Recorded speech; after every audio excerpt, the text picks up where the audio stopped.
Baik, terima kasih atas kesempatan yang diberikan. Kami dari kelompok Praktikum Keamanan Cyber kelas A dengan anggota kelompok yang pertama ada Christian Andreas Roro, yang kedua ada Nicole Regina Pakini, dan yang ketiga ada saya sendiri ada David Eko.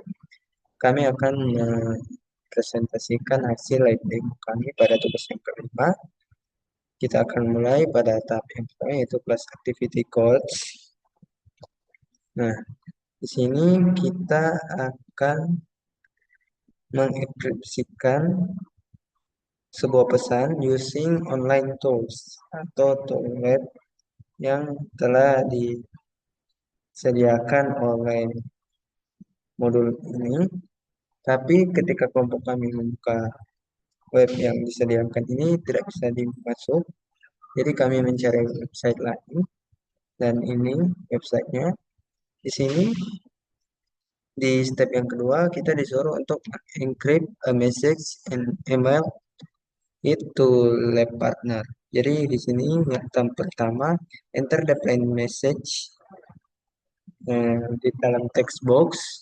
Di dalam teks ini kita masukkan message yang akan kita enkripsikan. Ini sudah saya masukkan dan enter secret key-nya yaitu CyberOps. Lalu kita enkripsikan.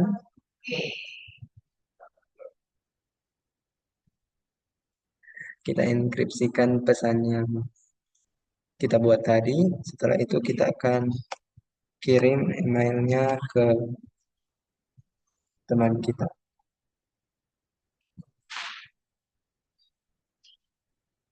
Kepada Oke, kita kirim email.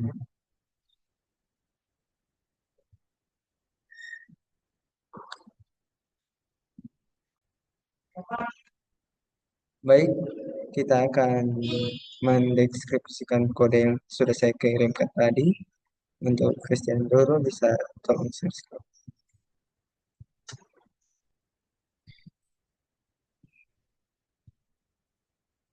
Nah, ini kode yang sudah saya kirimkan. Kita akan deskripsikan menggunakan website yang sama.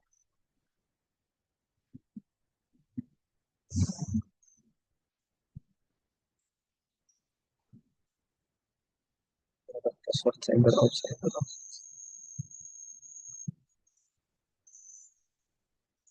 Nah, lalu pesannya sudah dideskripsikan. Baik, boleh tolong stop share. Oke, terima kasih. Kita masuk lagi ke tahap yang berikutnya.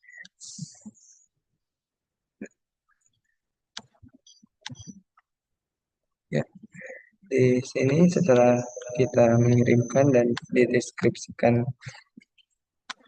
teks yang tadi, kita akan menjawab pertanyaan di mana what happens if you use a wrong secret key.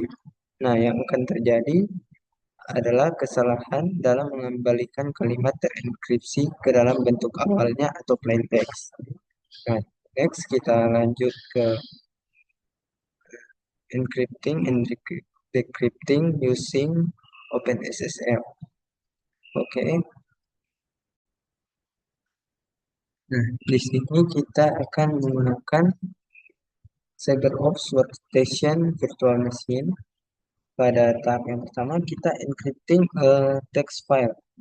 Nah, di sini disuruh login sudah, lalu kita open a terminal Windows dan mengetikkan perintah cd dot garis web support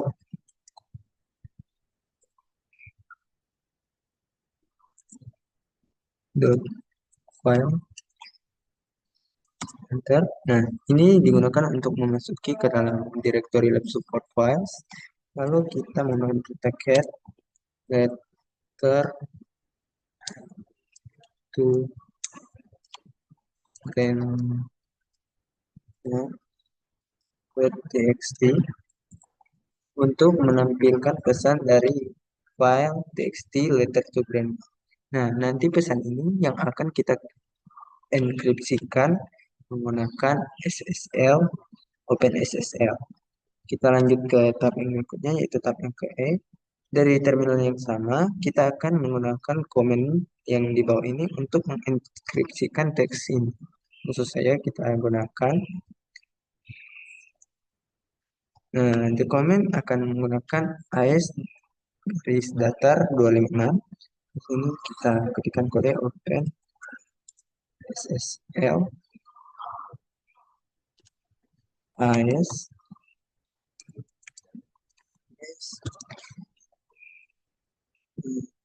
min 256 min CBC min letter to grant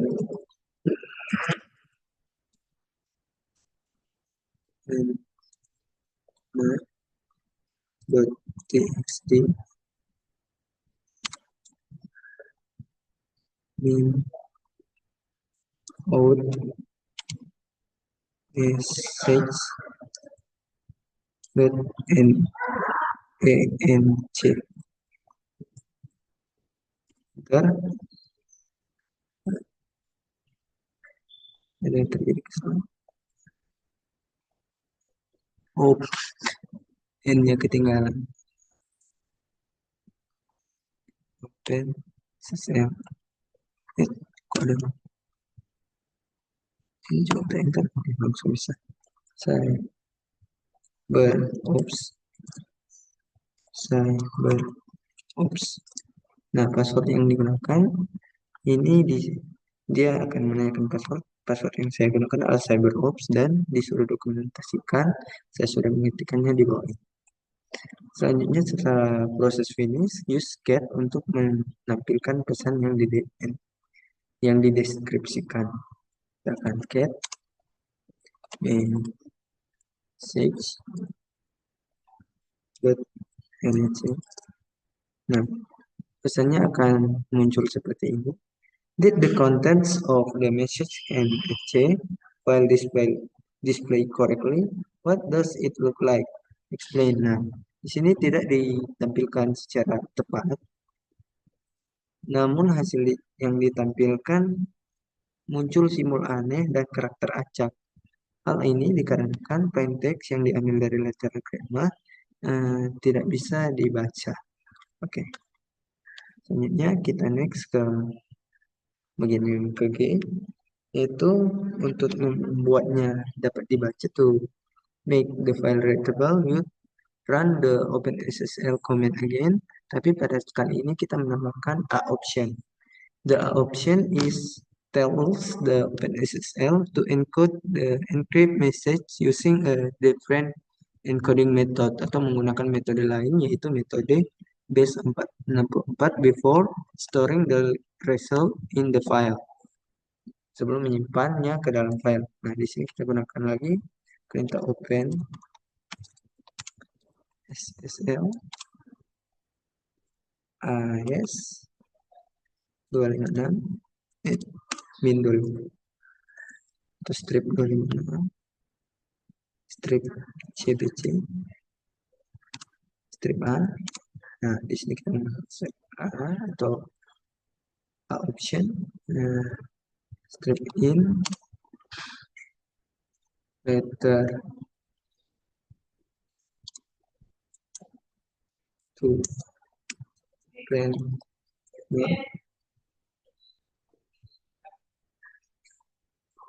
grammar dot txt txt or message dot anc. Nah, di sini kita akan meminta password. Kita gunakan password yang sama, yaitu cyberops. Oke. Di sini kita akan menampilkan pesan yang telah dideskripsikan menggunakan menggunakan kode get message.nrc. Oke. Nah, di sini Sudah bisa kita lihat lebih mendingan teksnya dibanding yang di atas.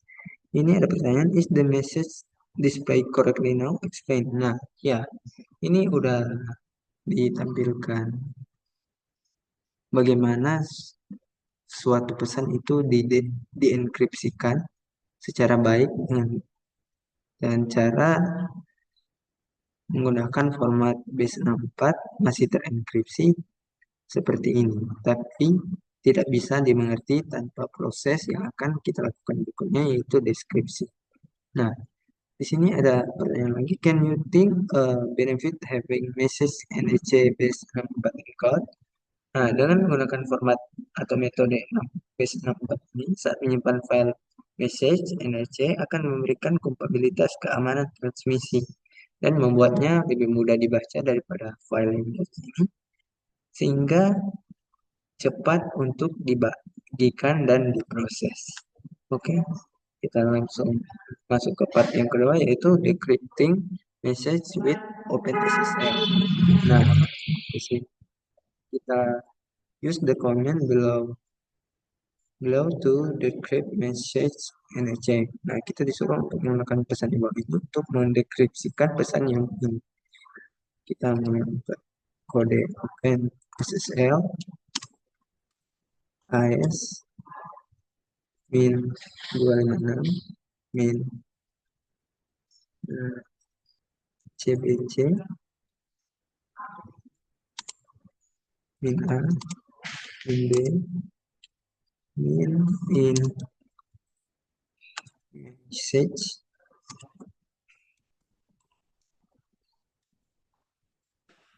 NEC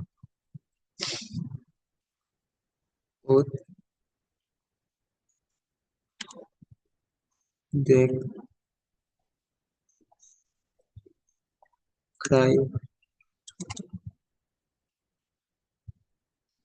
that decrypted letter.txt. Oke, seperti itu. Next, lalu kita lakukan password cyber ops. Nah, setelah berhasil, when OpenSSL finish decrypting the message and it saves decrypt message in the text file called decrypt letter txt. Nah, setelah prosesnya selesai, pesan yang telah dideskripsikan disimpan di file yang bernama decrypted letter txt. Use cat untuk mendisplay pesan tersebut. Kita menggunakan create cat, lalu tuliskan nama filenya yaitu decrypted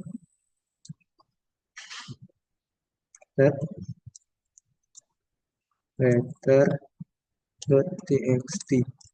Nah, seperti yang bisa kita lihat, pesan yang tadi di atas setelah kita enkripsikan ke dua model ini, yang ini kita deskripsikan model yang paling tepat, dia kembali lagi menjadi pesan yang sama yaitu plain text di atas.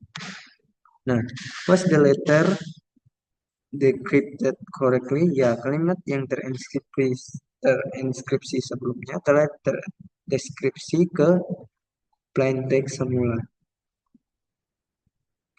Nah, the command used to decrypt also contain a option. Can you explain? Nah, opsi A pada contoh deskripsi digunakan untuk mengubah kembali decode atau data transkripsi yang telah dikodekan dalam format 64 base ke bentuk biner sebelum proses deskripsi dilakukan. Ini juga sudah dijelaskan di sini.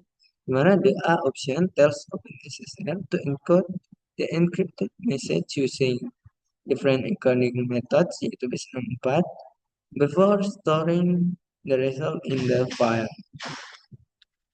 Nah, selanjutnya next kita akan masuk ke tab encrypting and decrypting data using a hacker tool yang akan dibawakan oleh teman saya Christian Andreas Roro. Sekian dari saya, terima kasih.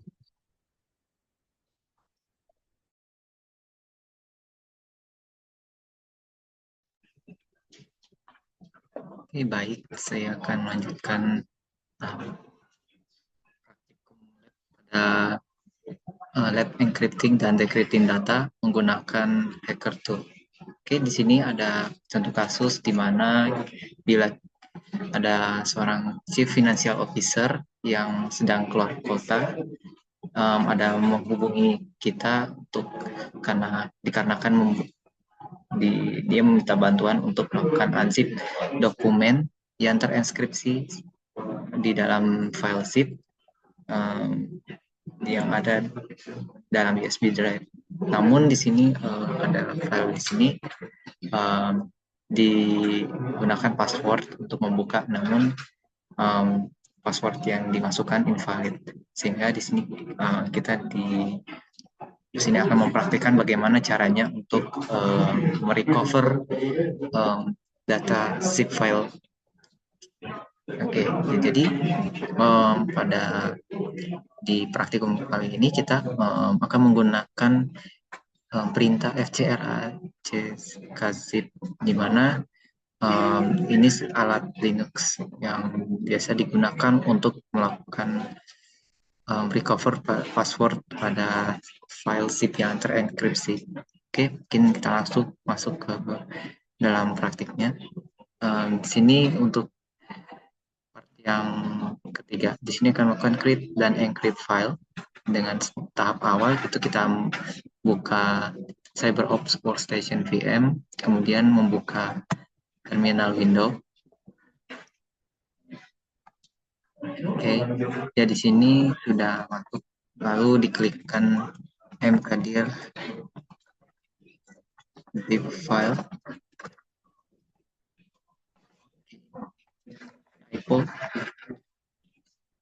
Ya, di sini fungsinya untuk membuat folder bernama zip file, dan di sini kita akan pindah ke folder yang sudah dibuat tadi.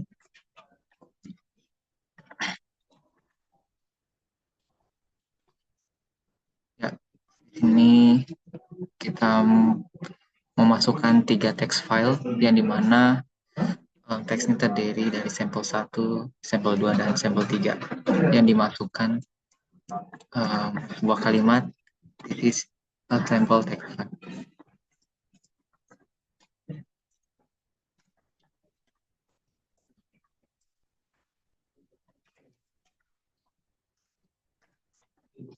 Oke, untuk sampel 1 filenya sudah dimasukkan, selanjutnya file yang lain ini di sampel yang kedua dan juga sampel yang ketiga.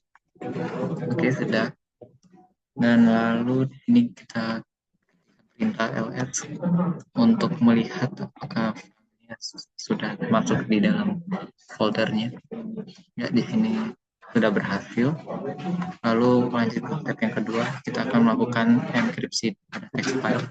Di sini kita akan membuat file zip yang terenkripsi. Di sini digunakan file zip itu kita panggil dengan nama file strip1zip. Mungkin di sini kita masuk perintah file to zip sample.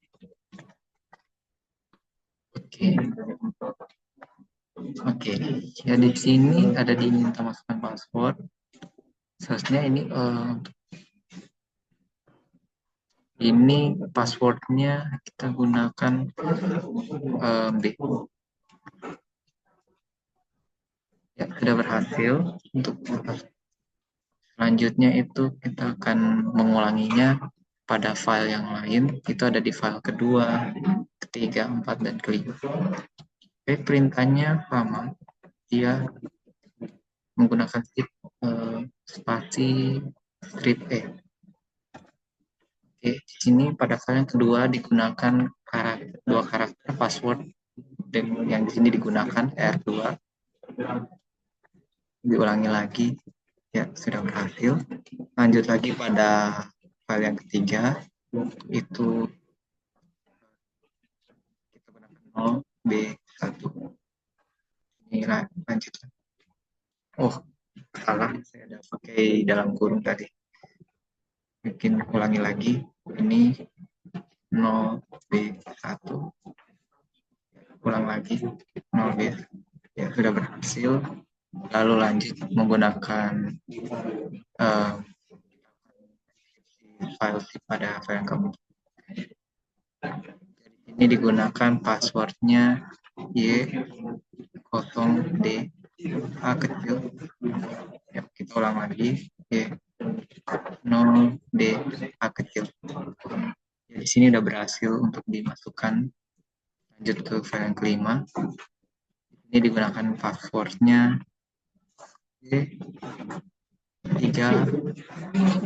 Oh, mungkin ulang lagi, ada salah input. Di sini script 3P0 C script 3P0. Ya, sudah berhasil ini untuk password yang dimasukkan. Nah, selanjutnya kita ketik ls spasi min l dan spasi f bintang. Di sini perintahnya digunakan untuk memverifikasi apakah semua file zip itu teradi untuk apakah dari file yang di zip itu boleh digunakan terbuat. Ya, oke. Ya, sini sudah bisa dilihat bahwa ya, kelima file tadi sudah terenkripsi file zip. Dan selanjutnya ini kita akan melakukan unzip file 1.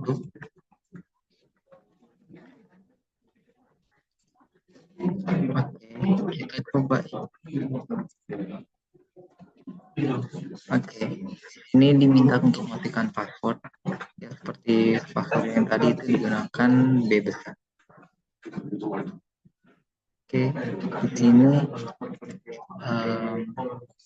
karena tadi ada file sampel yang sempat ada di buah sebelumnya, jadi kita klik yes saja untuk menimpanya. Ya, ini juga klik yes.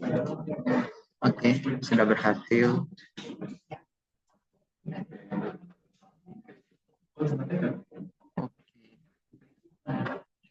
Mungkin di sini misalkan contoh, oh ya, harusnya kita melakukan penginputan salah pada password. Ya, ini harusnya salah. Dia jika 3 kali melakukan input password yang salah, dia akan dianggap gagal. Dan lanjut ini ke file yang kedua. Saya hanya memasukkan password yang salah. Di sini gagal file yang kedua. Ya, di sini gagal. Oke, jadi di sini kita asumsikan bahwa file yang kita zip itu passwordnya tidak diketahui. Ya, jadi kita cari tahu bagaimana untuk menemukan passwordnya di sini. Kita lanjut ke part selanjutnya. Kita akan melakukan recover encrypted zip file password. Untuk langkah yang pertama itu kita menggunakan perintah command fcr ckzip spasi min.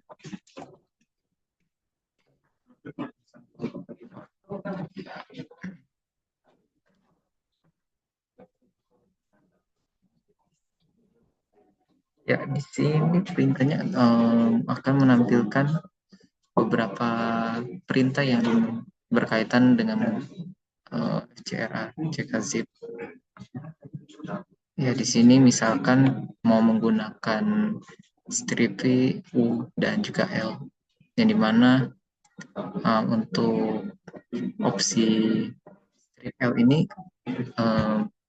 akan jadikan ya di sini digunakan untuk menspesifikasi berapa panjang passwordnya. Ya, di sini kita lanjut ke step yang kedua, itu akan melakukan enkripsi melakukan recover password pada file 1 zip. Di sini dengan cara mengetikkan min vul Ya, ini untuk panjang rentang password yang akan kita temukan itu panjang 4 baris, bukan 4 baris tapi 4 panjang karakternya. Jadi ini file 1 zip. Oke, ya di sini ditemukan passwordnya itu adalah B yang sebelumnya sempat ada di input. Nah, di sini ada pertanyaan, berapa waktu yang dibutuhkan untuk menemukan password? Ya, tadi sempat ada dimasukkan, sempat saya ada menunggu itu selama 1 detik. Ya, lanjut ke selanjutnya kita akan lakukan recover password pada file yang kedua dengan mengetikkan perintah yang sama. Ya, ini ditemukan R2.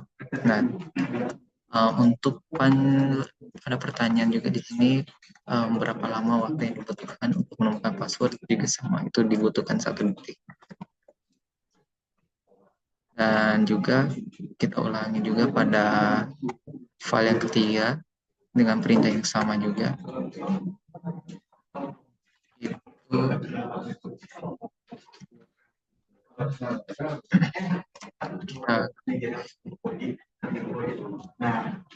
ya di sini sudah ditemukan juga. Dia adalah 0B1. Itu dibutuhkan waktu untuk menemukannya itu 1 detik juga. Ya, jadi sini aja juga untuk yang file yang keempat itu kita akan temukan sepanjang pada file yang keempat dengan perintah yang sama juga.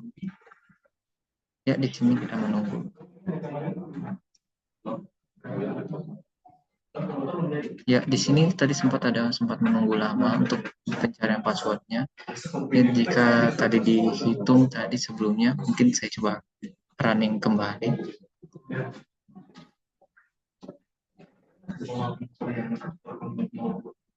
Ya, jika saya hitung tadi secara manual itu kemungkinan 7 detik untuk lama waktu untuk kita menemukan password. Oke, ya, Mas. Ini 7 detik untuk waktunya yang ditemukan. Dan lanjut, kita akan mencari juga password pada file 5 zip. Itu kita gunakan perintah sama. Namun di sini untuk file yang kelima, karena tadi sempat dimasukkan panjang karakternya itu ada 5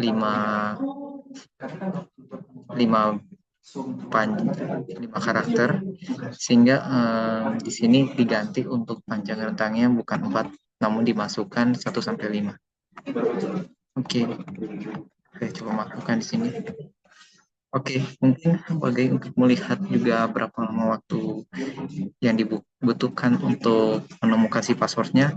Ini karena membutuhkan waktu yang lama juga untuk mencari panjang password yang waktunya cukup lumayan lama. Mungkin saya akan coba melakukan rekam dengan stopwatch, mungkin yang di HP saya di sini. Ya, jadi saya akan coba, setelah enter saya akan coba makan.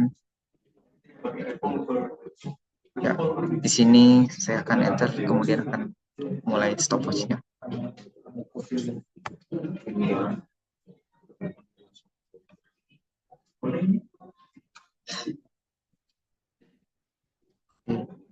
Sambil menunggu ini mungkin membutuhkan waktu yang lama karena dia menggunakan 5 baris.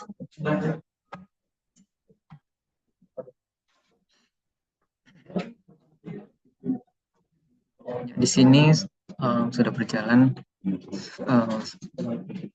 sepanjang sampai 30 detik. Mungkin sambil menunggu saja ini sampai kodenya boleh ditemukan. Jadi biasanya dari password yang dicari ini dia akan dicari dari untuk 3 baris paling awal itu dia akan dicari lumayan cepat. Namun di baris-baris ke atasnya mungkin 4 dan 5 itu biasa dalam setiap dalam satu misal kita mau mencari dalam abjad A di baris yang keempat itu kemungkinan bisa ditemukan hingga 5 sampai 7 detik. Nah, mungkin berlanjut lagi yang baris untuk yang sampai A sampai Z atau mungkin sampai karakter spesial karakter itu pun akan menjadi semakin lebih lama. Ya, mungkin sambil menunggu saja di sini. Ya, ini di sini ditampilkannya baru sampai L.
Nah, di sini untuk password ditemukan sudah berhasil.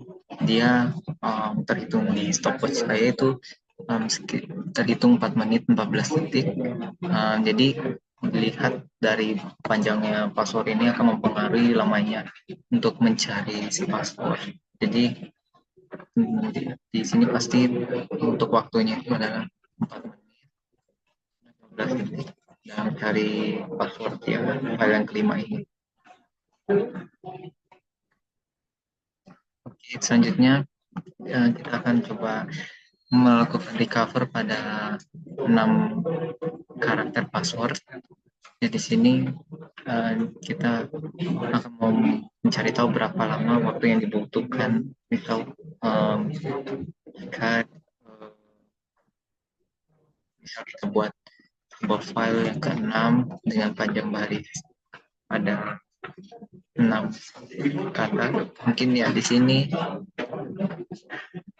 kita akan coba membuat perintahnya.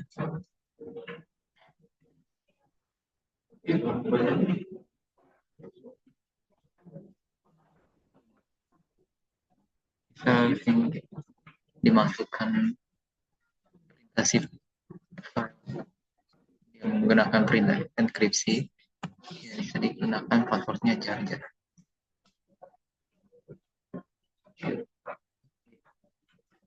Verifikasi. Ya, sudah. Mungkin saya pastikan jika sudah masuk untuk filenya. Ya di sini sudah ada. Ini just saya coba untuk masukkan perintah untuk melakukan password. Mungkin saya akan mulai menghitung lagi.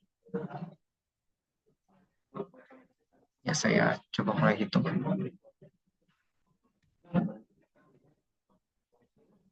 Mungkin di sini waktunya lama, jadi saya akan coba menunggu.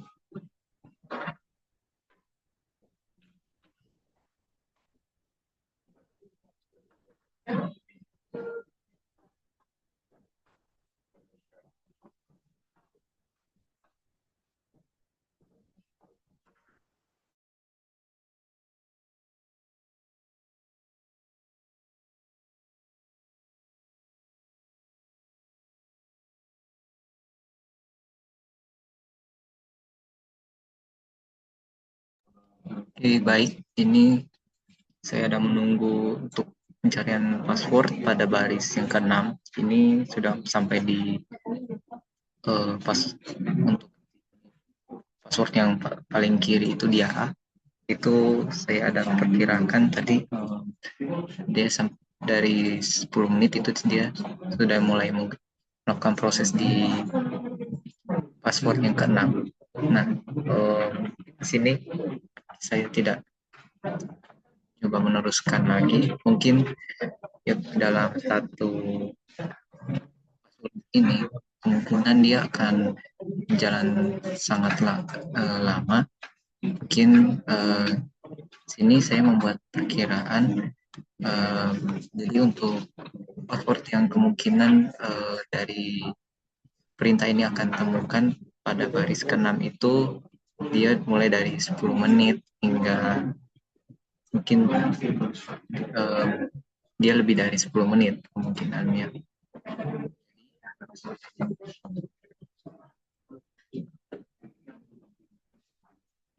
Mungkin perkiraan saja ini sekitar kurang lebih 10 menit. Oke. Ya, ini dikarenakan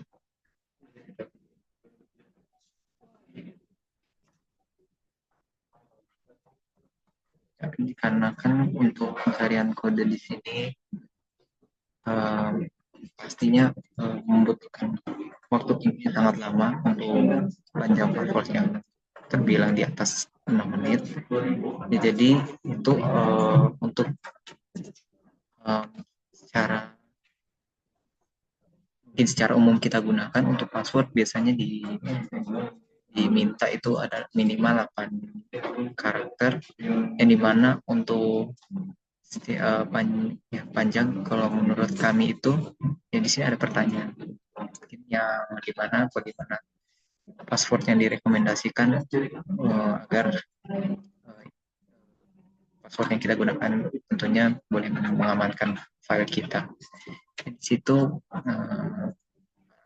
dari saran kami tentunya merekomendasikan password sepanjang 8 hingga 16 karakter dan juga digunakan juga bisa juga mungkin saran tambahan lainnya itu digunakan kombinasi huruf besar, huruf kecil, angka, dan simbol. Serta juga menghindari juga password yang tentunya mudah ditebak. Biasanya kebanyakan orang ada yang menggunakan password dengan kombinasi nama depan dan juga tanggal lahir. Di sini juga harus dicegah.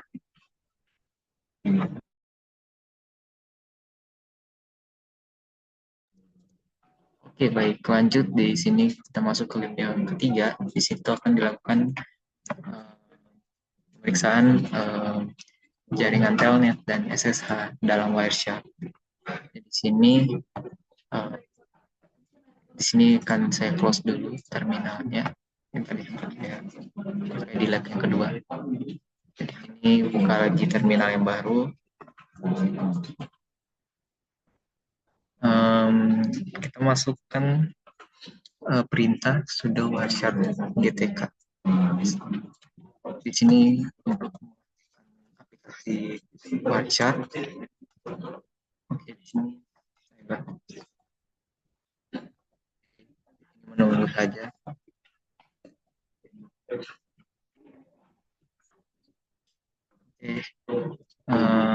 Di sini lanjut kita akan memilih interface loopback titik 2 IO. Lalu setelah dipilih saya akan melakukan start. Di sini sudah berjalan.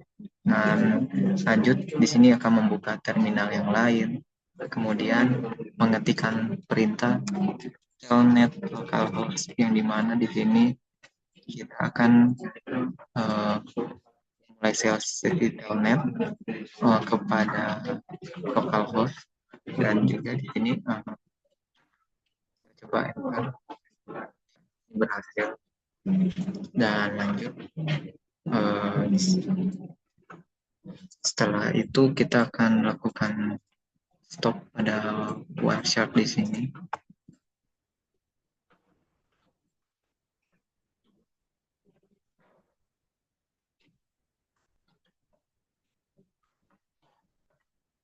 Oke. Dari sini sudah kita lakukan stop. Kemudian lanjut kita akan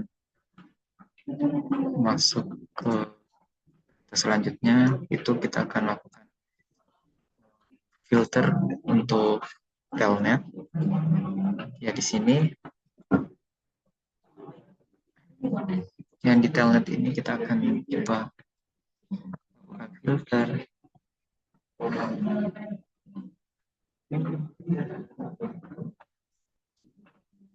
Ya, di sini sudah difilter dan coba kita klik kanan pada salah satu paket. Misalkan saya ambil yang paling atas ini. Lanjut kita akan membuka follow TCP stream. Ya di sini pada tampilan Windows TPC stream untuk data yang ditangkap oleh sesi telnet itu ditampilkan tulisan dalam bentuk plain text. Yang tentunya di sini diketahui juga untuk passwordnya dan di sini juga ada juga mungkin kemungkinan juga ada username yang ditampilkan dengan karakter duplikat. Ya di sini karena digunakan perintah echo setting pada telnet akan membiarkan kita untuk membuka karakter yang kita ketik melalui layar. Nah di sini kita menutup sesi follow TCP stream dengan menggunakan close. Ya, di sini selesai. Lalu kita klik exit pada terminal untuk mematikan sisi telnet.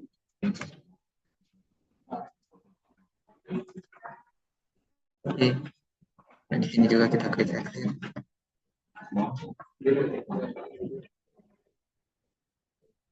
Oke. Ya, sudah. Lanjut, di sini kita akan lakukan Wireshark capture pada session SSH. Di sini saya akan coba buka Wireshark. Oke, mungkin saya buka melalui terminal supaya lebih gampang.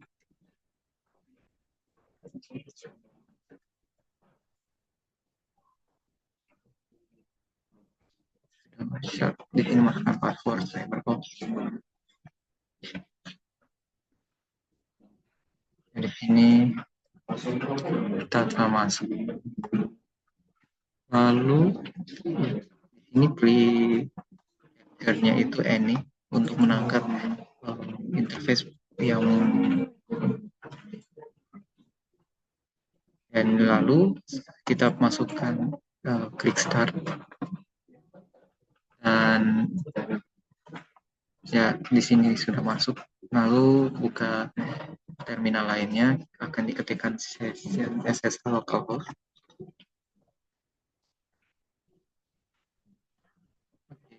Di sini ada mungkin tidak bisa di-establish di sini saya klik yes saja untuk melanjutkan connecting. Oke, Ya, di sini sudah masukkan password. Ya, ini mungkin ada muncul karena sempat ada dilakukan um, diketikkan SSH level sebelumnya. Oke, mungkin di sini sudah tertangkap tadi untuk jaringannya. Jadi di sini akan diklik install. Lalu kita lakukan filter untuk hanya pada protokol FTP saja. Oke. Ya, di sini kita lanjut menggunakan perintah follow TCP stream. Kita klik kanan di sini untuk melihat apakah yang ditampilkan di bagian TCP stream. Ya, di sini boleh dilihat pada bagian TCP di stream di sini data yang berbeda yang pada sesi telnet tadi itu datanya di sini terenkripsi dan tidak bisa terbaca, sehingga bila dibandingkan dengan data yang sebelumnya itu SSH ini dia terbilang lebih aman dibandingkan telnet.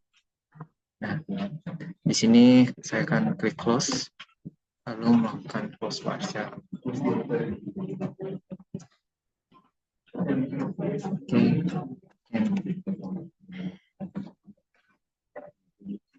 Kalian juga mengeluarkan untuk terminalnya di sini.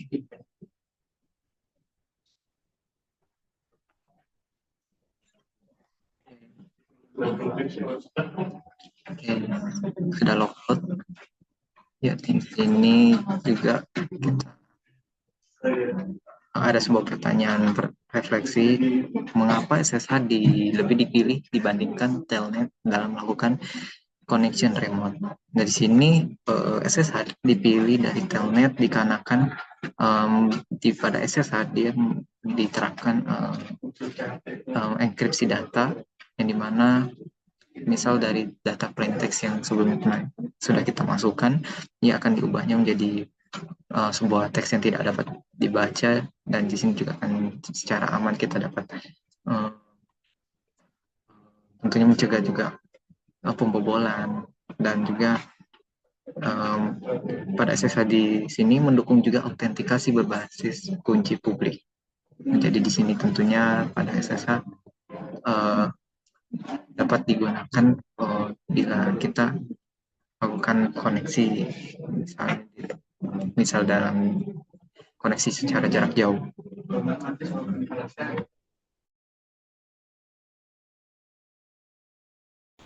Perkenalkan, saya Nicole Pakiding. Saya akan melanjutkan demo dari tugas 5 praktikum keamanan cyber. Di sini saya akan mendemonstrasikan lab yang keempat yang berjudul Hashing Things Out. Lab ini terbagi menjadi 2 bagian. Yang pertama membuat hash menggunakan OpenSSL, dan yang kedua memverifikasi hash untuk mengecek integritas file. Sebelum kita masuk ke langkah-langkah lab, jadi fungsi hash itu adalah algoritma matematika yang mengubah data menjadi string karakter berukuran tetap yang unik yang disebut hash. Fungsi ini dirancang untuk bekerja dengan cepat dan sangat sulit untuk dibalik. Artinya hampir tidak mungkin mengetahui data asli hanya dari nilai hash-nya. Salah satu sifat penting dari fungsi hash adalah bahwa perubahan sekecil apapun pada data input akan menghasilkan hash yang benar-benar berbeda. Dan meskipun pada lab ini kita menggunakan OpenSSL untuk membuat dan memverifikasi hash, perlu diketahui bahwa ada banyak alat lain yang juga bisa digunakan untuk tujuan yang sama. Dan untuk menyelesaikan lab ini, kita akan menggunakan CyberOps Workstation VM yang terhubung ke internet. Langsung saja kita ke part yang ketujuh atau yang pertama ini dalam lab ini, yaitu creating hashes with OpenSSL atau membuat hash menggunakan OpenSSL. Untuk langkah yang pertama, kita akan membuka terminal di CyberOps Workstation VM dan masuk ke directory lab support files dengan perintah change direction home analyst lab support files.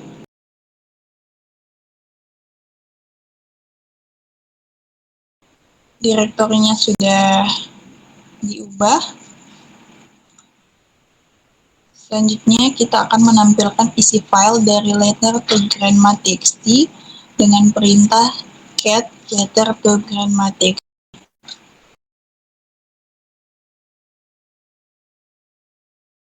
Jadi bisa dilihat di terminal, ini adalah isi file atau surat sederhana untuk seorang nenek.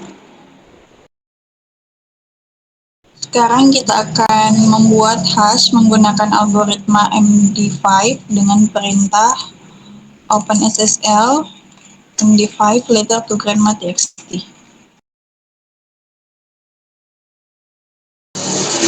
Bisa dilihat pada terminal, ini adalah hasil hash MD5 untuk file letter to grandma. Jadi OpenSSL itu menampilkan algoritma yang digunakan, yaitu MD5. Lalu di sebelahnya ada nama file input atau letter to grandma.txt, dan setelah tanda sama dengan ada hasil hash yang diterima. Jadi fungsi hash ini untuk memverifikasi integritas data terlepas dari apakah datanya berupa gambar, lagu, atau teks biasa. Perubahan kecil akan menghasilkan hash yang berbeda, dan hash ini dapat dihitung sebelum dan sesudah transmisi dan dibandingkan. Jadi jika hash tidak cocok, maka data itu telah diubah selama transmisi. Sekarang kita akan mengedit file letter to grandma.txt untuk melihat perubahan hash yang didapatkan setelah mengubah isi file. Jadi file grandma.txt ini akan diubah, itu bisa gunakan perintah nano letter to grandma.txt.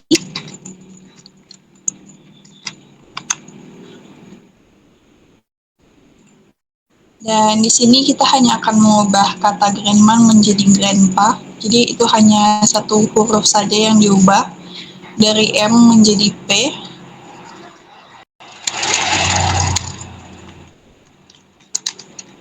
Jika sudah, kita keluar dan simpan filenya.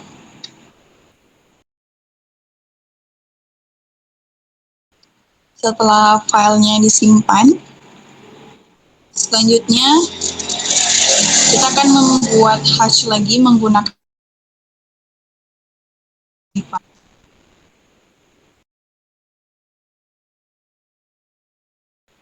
jadi bisa dilihat pada terminal, ini adalah hasil hash MD file untuk file letter to grandma yang sudah dimodifikasi. Dan di sini ada pertanyaan, apa hasil hash yang berbeda? Jadi seperti yang terlihat pada terminal, output hashnya itu sudah berubah dan tidak sama lagi dengan yang sebelumnya. Ini untuk hasil hash sebelumnya, sebelum diubah filenya, dan untuk hasil hash setelah diubah filenya itu sudah sangat berbeda. Ini menunjukkan bahwa fungsi hash ini sangat sensitif terhadap perubahan data, bahkan perubahan yang sangat kecil. Jadi tadi kita sudah menggunakan algoritma MD5 untuk membuat hash, Namun, algoritma ini sudah dianggap lemah dan rentan terhadap serangan cyber. Dan ada algoritma lain yang lebih kuat, yaitu SHA-1 dan SHA-2. Dan sekarang kita akan mencoba algoritma hash SHA-1 dengan perintah OpenSSL SHA-1 letter to grandma txt.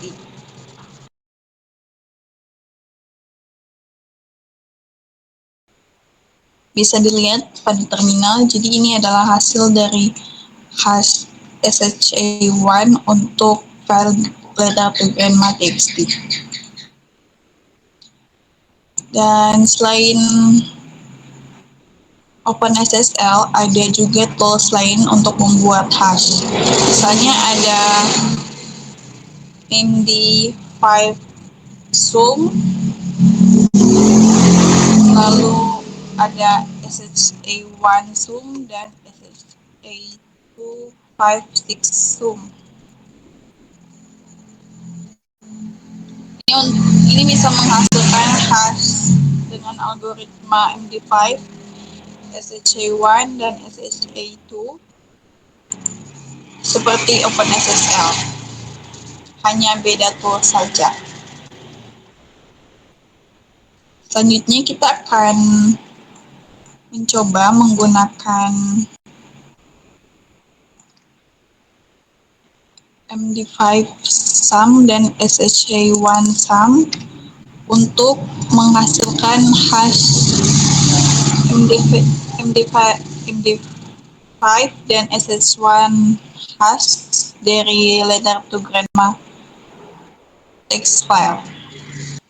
Untuk yang pertama kita akan menggunakan perintah MD5 sum letter to grandma txt. Jadi ini akan menghasilkan hash dalam algoritma MD5, tapi menggunakan tools MD5 sum.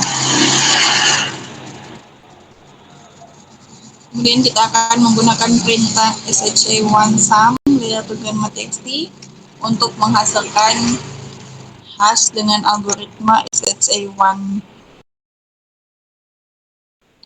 Jadi ini adalah hasil dari perintah MD5 sum dan SHA-1 sum. Dan di sini ada pertanyaan, apakah hasil hash dari MD5 sum dan SHA-1 sum cocok dengan hasil hash OpenSSL? Jadi seperti yang terlihat pada terminal, itu hasil hashnya itu sama persis dengan hasil hash yang dihasilkan oleh OpenSSL sebelumnya. Misalnya untuk MD5 sum ini hasilnya sama dengan OpenSSL MD5 yang dilakukan sebelumnya. Dan untuk SHA-1 sum itu hasilnya sama dengan OpenSSL SHA-1 sum yang dilakukan sebelumnya. Lanjut untuk catatan tambahan, MD5 itu dianggap lemah dan tidak lagi direkomendasikan untuk keamanan, dan SHA-1 itu juga sudah mulai ditinggalkan karena rentan terhadap serangan cyber. Jadi untuk sekarang ini SHA itu sudah menjadi standar terkini yang direkomendasikan karena lebih aman. Sekarang kita lanjut ke bagian yang selanjutnya, yaitu verifikasi hash file. Pada bagian ini, kita akan memverifikasi integritas file yang diunduh dari internet menggunakan SHA-256. Untuk langkah yang pertama, kita akan membuka dan menampilkan isi file sampel image SHA-256.sig dengan perintah cat sample image SHA-256.sig. Bisa terlihat pada terminalnya ini adalah hasil dari atau tampilan file yang berisi hash resmi dari website. Selanjutnya kita akan membuat hash dari file sampel image dengan perintah sha256 sum sample image.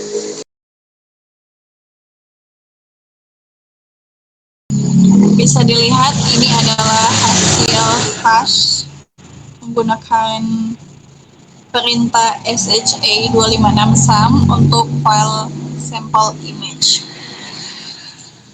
Dan di sini ada pertanyaan, apakah file diunduh dengan benar? Jawabannya iya. Jadi seperti yang terlihat pada terminal, itu hasil hashnya sama persis dengan yang ada pada file SIG. Itu artinya file tidak dirusak atau tidak dimodifikasi saat diunduh. Dan untuk catatan tambahan,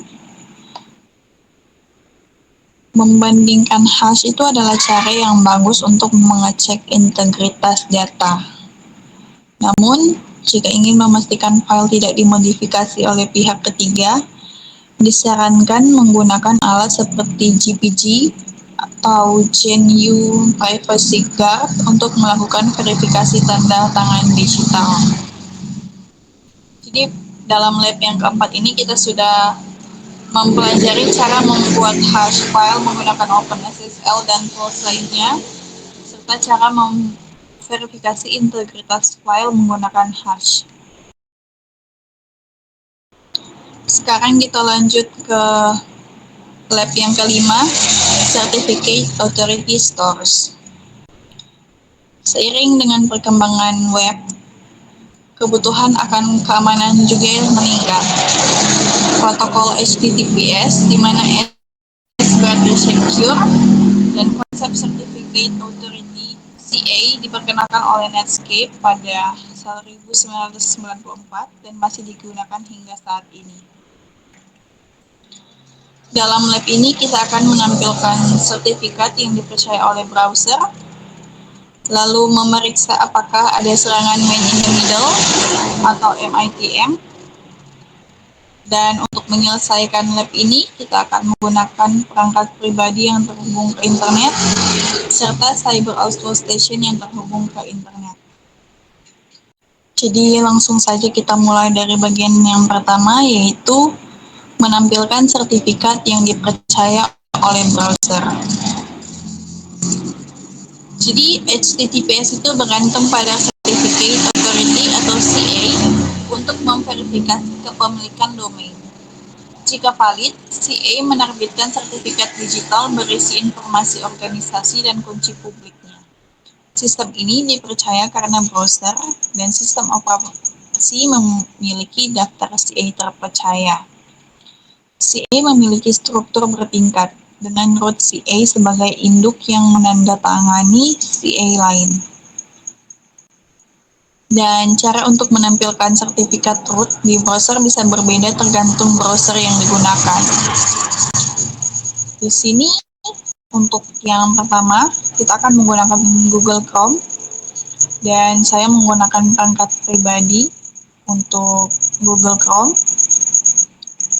Caranya adalah buka Google Chrome, kemudian klik ikon titik 3 di kanan atas, lalu klik settings dan masuk ke privacy and security. Lalu di sini kita pilih security dan cari manage certificate.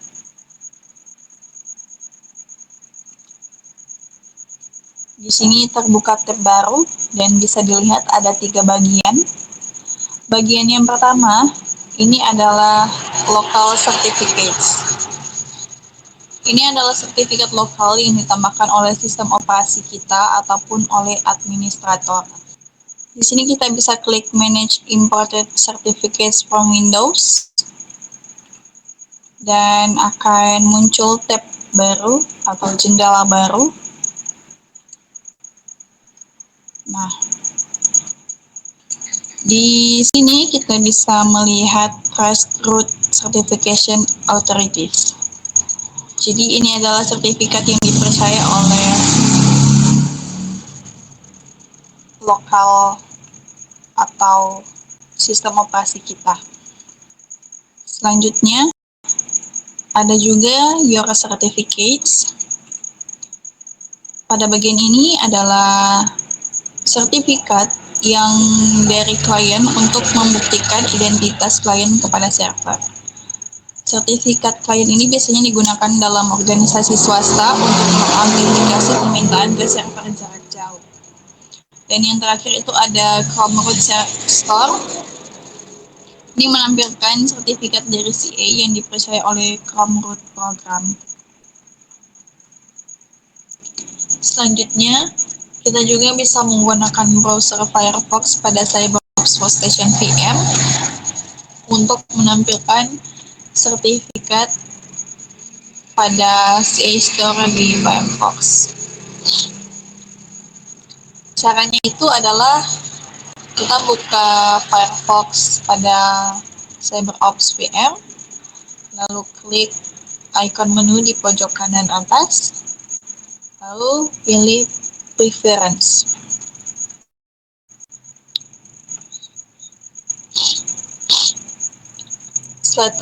Setelah itu klik Privacy and Security dan cari bagian Security. Nah, di bagian sini ada Certificates. Kita klik Certificates. Jadi di sini terbuka jendela baru yang menampilkan sertifikat yang dipercaya oleh Firefox.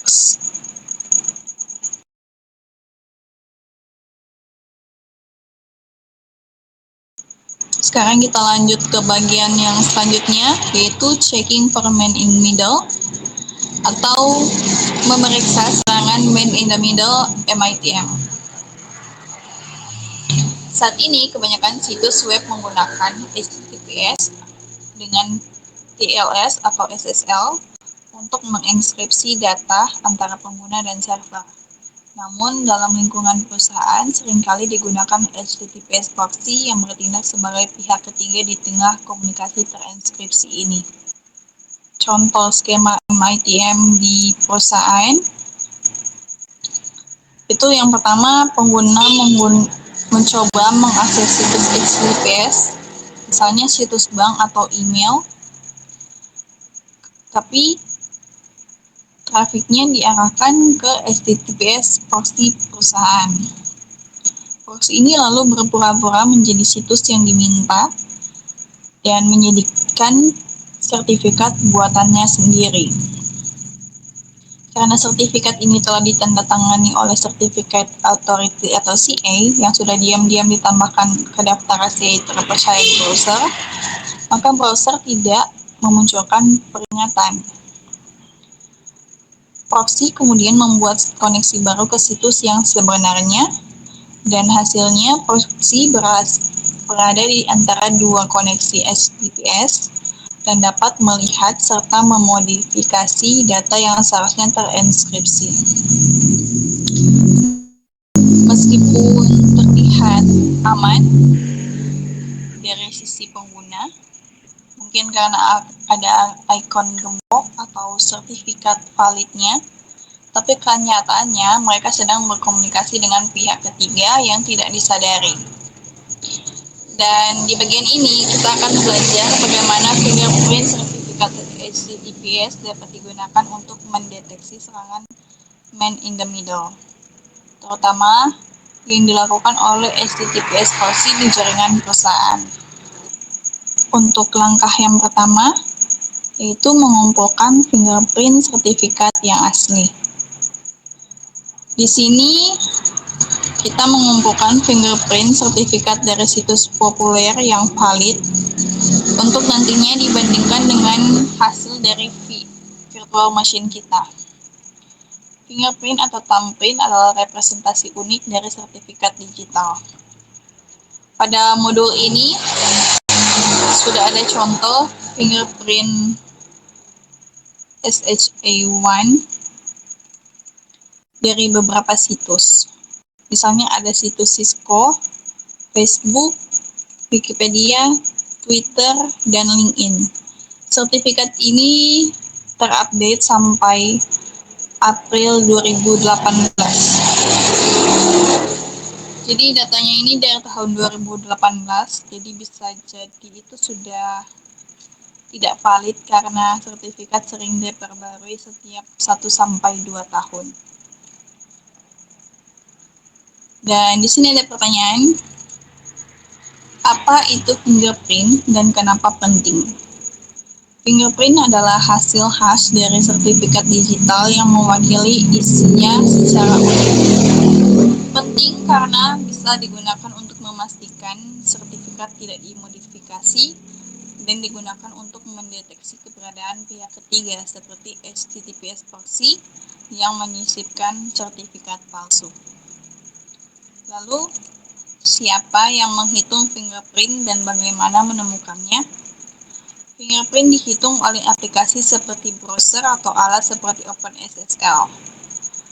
Kita bisa menemukannya lewat browser seperti misalnya di bagian detail sertifikat atau dengan menggunakan perintah OpenSSL.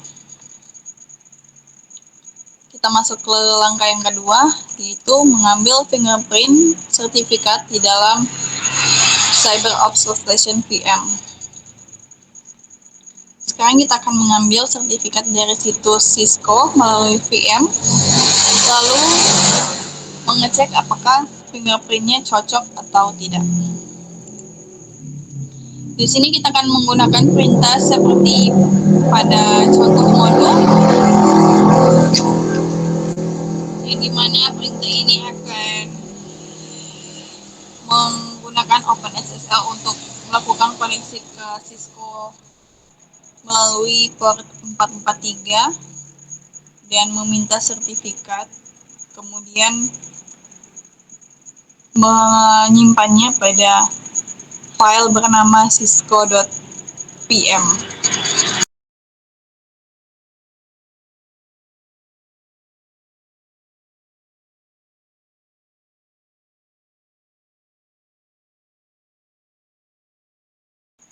Jadi tadi saya ada typo dalam penulisan perintah dan sudah diperbaiki. Ini adalah hasil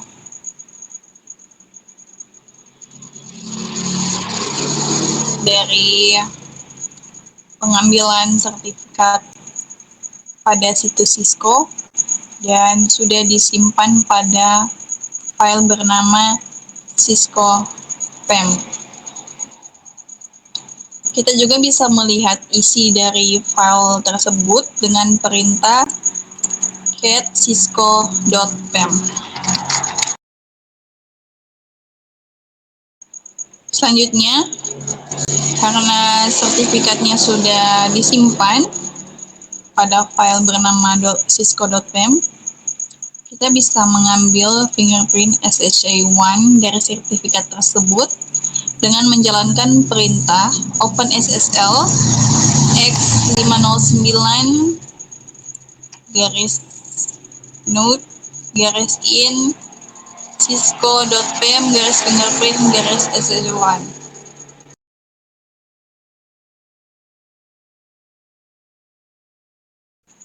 Jadi bisa dilihat pada terminal, ini adalah hasil dari fingerprint SHA-1 dari sertifikat yang diunduh dari situs Cisco. Di sini ada pertanyaan, algoritma hash apa yang digunakan oleh OpenSSL? Jadi tadi kita menggunakan algoritma SHA-1. Pertanyaan selanjutnya, kenapa algoritma tersebut dipilih dan apakah penting? Jadi SHA-1 itu dipilih karena dulunya adalah standar umum untuk sertifikat, tapi sekarang mulai ditinggalkan karena ditemukan kelemahan kriptografi. Meskipun tidak sepenuhnya aman untuk kriptografi, tapi masih berguna untuk identifikasi seperti fingerprint.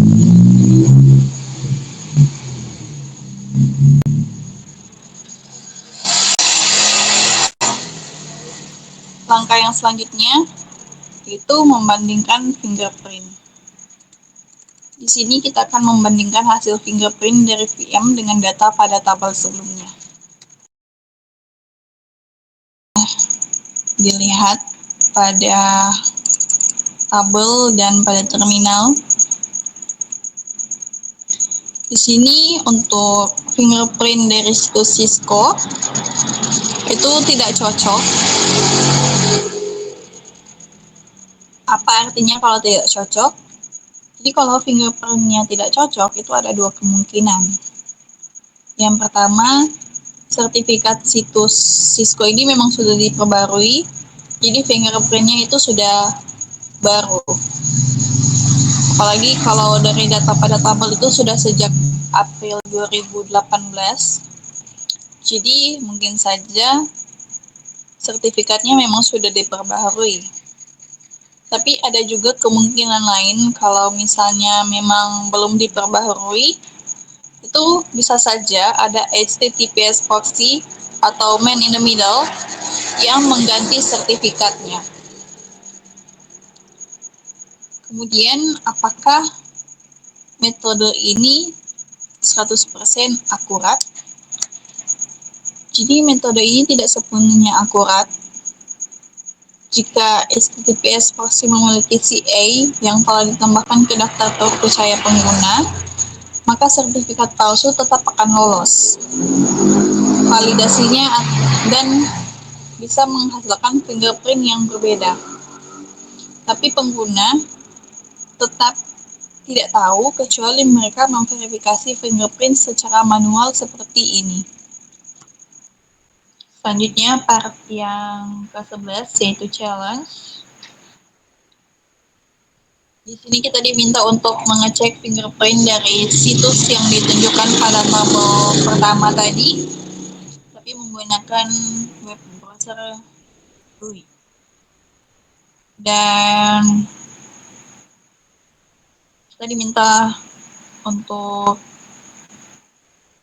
kita disarankan untuk menggunakan web browser Google Windows. Jadi di sini saya sudah buka web browser Google dan saya akan membuka satu persatu situs yang ada pada tabel ini.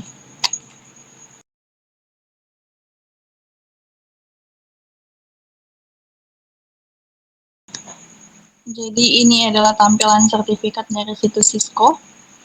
Itu cara lihatnya itu tinggal masuk ke situsnya dan klik tombol di ujung kiri pada tab bar, lalu pilih connection is secure dan klik sertifikat is valid. Jadi ini adalah sertifikat untuk situs Cisco. Ini dikeluarkan oleh Hydran ID Servers A01 dari organisasi Aiden Trust dan berlaku sejak 14 Maret 2025 hingga 14 Maret 2026. Yang ditampilkan di sini adalah fingerprint untuk algoritma SHA-256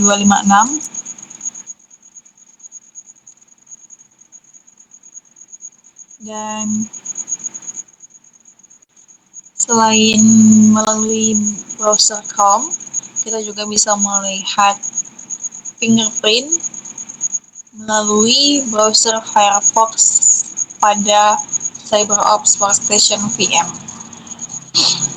Di sini saya sudah buka situs Cisco melalui Firefox pada CyberOps Workstation.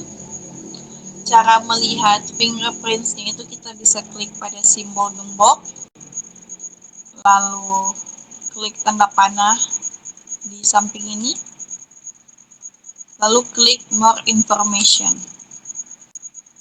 Akan muncul jendela baru, kita klik pada view certificate.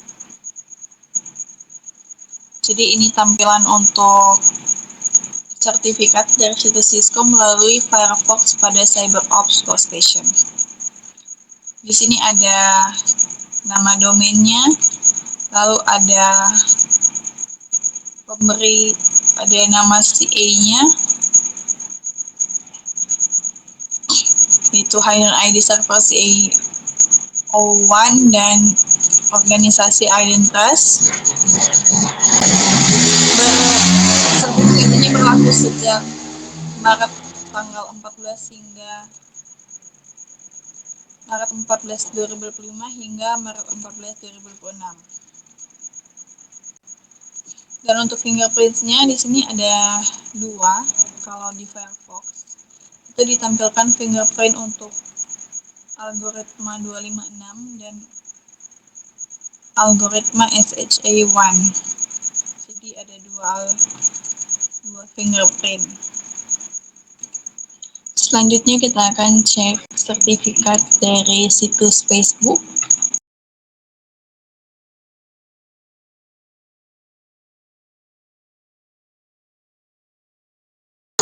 Dan ini adalah sertifikat untuk situs Facebook. Diberikan oleh DigiCert SHA2 High Assurance Server CA dari organisasi DigiCert Inc. dan berlaku sejak tanggal 20 Januari 2025 hingga April 21 2025. Di sini ada 2 fingerprint, ada SHA256 dan SHA1.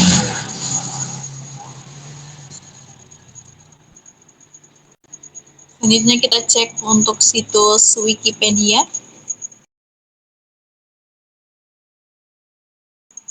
Ini adalah sertifikat untuk situs Wikipedia diberikan oleh DigiCert TLS Hybrid ECC SHA 384 2020 CA1 oleh DigiCert Inc. Ini berlaku sejak tanggal 25 September 2024 hingga tanggal 17 Oktober 2025. Ada fingerprint untuk SHA 256 dan fingerprint untuk SHA1. Selanjutnya kita akan cek fingerprint untuk situs Twitter.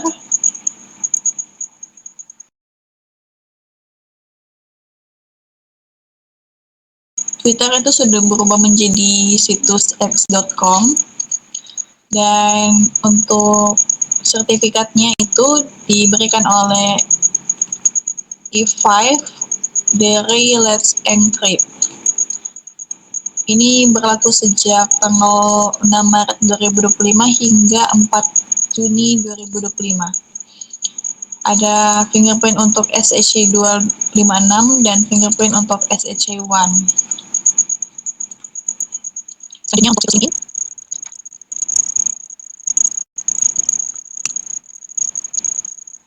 Jadi ini adalah sertifikat untuk situs LinkedIn diberikan oleh DigiCert SHA2 Secure Server CA dari DigiCert Inc.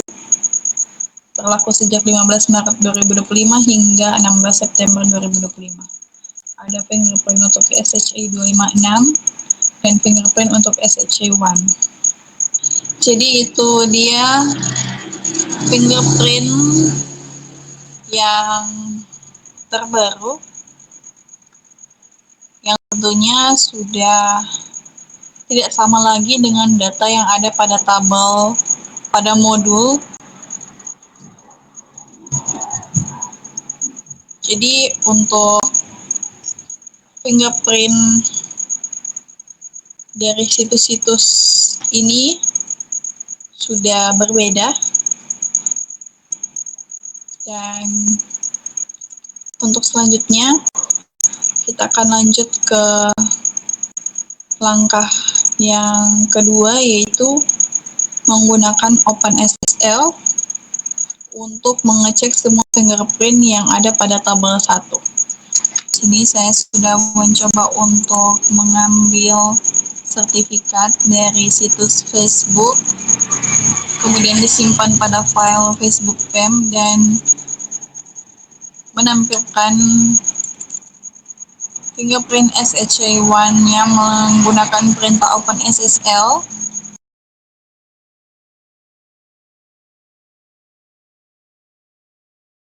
Fingerprint dari situs Facebook dan dari OpenSSL itu sama. Ya, jadi pada OpenSSL itu diawali dengan FF8D dan diakhiri oleh 7D0, dan pada situs Facebook itu diawali oleh FF8D dan diakhiri oleh 7D0.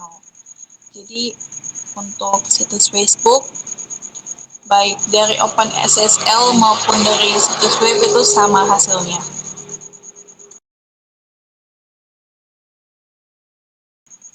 Selanjutnya di sini saya sudah melakukan pengambilan sertifikat dari situs Wikipedia dan disimpan pada file bernama Wikipedia PEM. Di sini saya juga sudah menggunakan OpenSSL untuk menampilkan fingerprint SH1 dan fingerprint SH256-nya.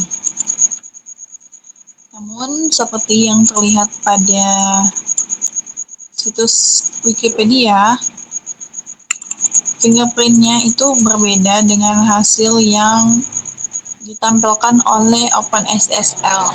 Di OpenSSL di terminal itu organisasinya Let's Encrypt, tapi kalau di website itu di Gizzard Inc. Jadi ini bisa disebabkan karena Wikipedia bisa saja mengarahkan koneksi ke server yang berbeda berdasarkan lokasi geografis atau jenis klien, atau bisa jadi mereka juga menggunakan sertifikat dari Let's Encrypt untuk sebagian server dan Digicert untuk server yang lainnya. Dan ini tidak selalu berarti merupakan indikasi serangan cyber. Jadi ini wajar saja jika terjadi karena untuk situs-situs besar biasanya mereka menggunakan banyak server dan penyedia sertifikat yang mungkin saja berbeda. Saya sudah mencoba untuk melakukan koneksi ke situs Twitter ataupun situs x.com, tapi terjadi kegagalan handshake SSL TLS. Ini mungkin terjadi karena server mungkin tidak lagi mendukung protokol atau versi SSL TLS yang digunakan oleh OpenSSL secara default. Misalnya SSL v3,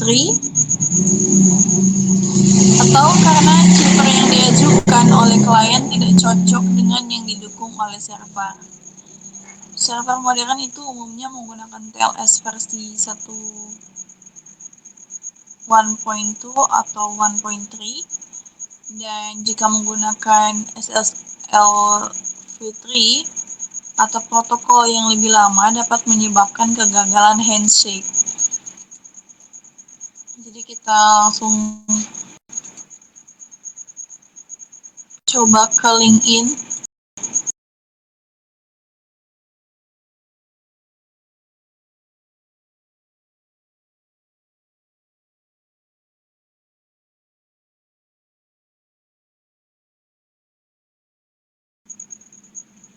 Jadi ini hasil untuk fingerprint SH1 dan fingerprint SH256 dari situs LinkedIn melalui OpenSSL,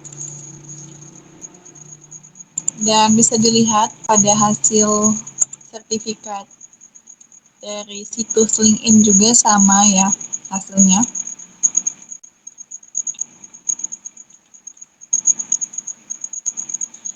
Kalau pada SHA256 itu diawali dengan 755 F dan diakhiri dengan 999D. Hasilnya sama. Dan untuk SS1 itu diawali dengan EAED dan diakhiri oleh A972. Jadi intinya untuk situs LinkedIn itu sama hasilnya.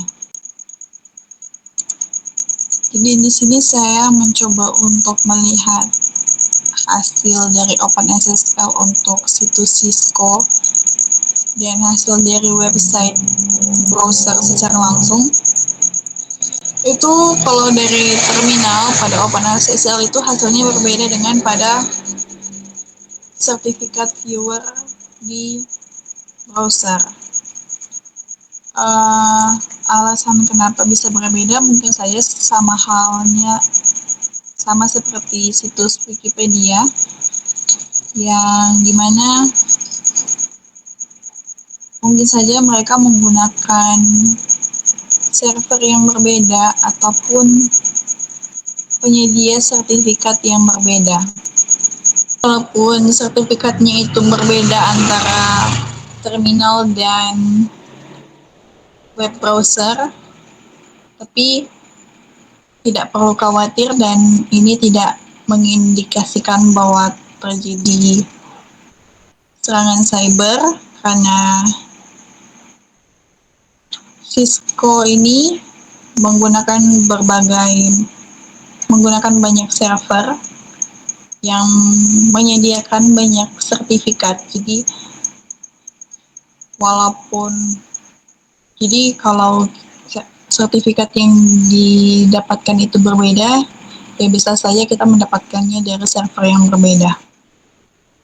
Jadi kita sudah melihat semua fingerprint dari situs-situs yang ada pada tabel ini, baik melalui web browser maupun melalui OpenSSL.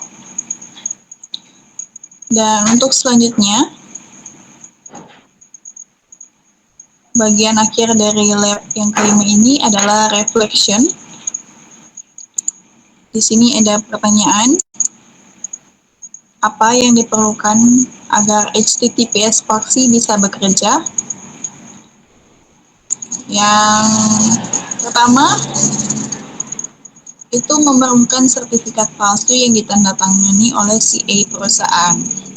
Yang kedua, CA perusahaan harus ditambahkan ke daftar CA terpercaya di browser atau sistem operasi. Dan yang ketiga, tentunya pengguna tidak menyadari perbedaan sertifikat. Jadi itu adalah yang diperlukan agar HTTPS proxy bisa bekerja. Jadi sekian untuk presentasi modul yang kelima dari praktikum keamanan cyber dari kelompok kami. Jika ada kesalahan atau kekurangan mohon dimaafkan dan terima kasih atas perhatiannya.